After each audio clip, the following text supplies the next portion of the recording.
السلام عليكم، ازيكم يا حبايبي؟ عاملين ايه؟ كل عام وانتم بخير يا بنات. بصوا النهارده انا هقول لكم الاسعار الجميله بتاعت النهارده. الحمد لله ولله الحمد، يعني الاسعار حسبي الله ونعم الوكيل في كل ظالم.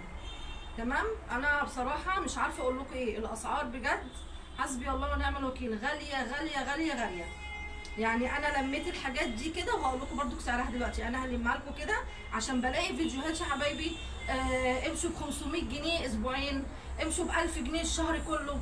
الكلام ده ما بيحصلش، والكلام ده استحاله يحصل في الايام اللي احنا فيها دي، واستحاله يحصل في الاسعار بتاعت السوق دي. تمام. اللي بيقول كده بعد احترامي لاي حد، اللي بيقول كده ال1000 جنيه نمشي بيها اخر الشهر، ال1000 جنيه نمشي بيها طول الشهر، او ال1000 جنيه تمشينا 3 اسابيع ولا حاجه. طب فنطي لي الاكل بتاع ال1000 جنيه دي، فنطي لي الاكل، قولي لي كده كل يوم انت هتعملي ايه. تمام يا حبايبي، واحنا نصدق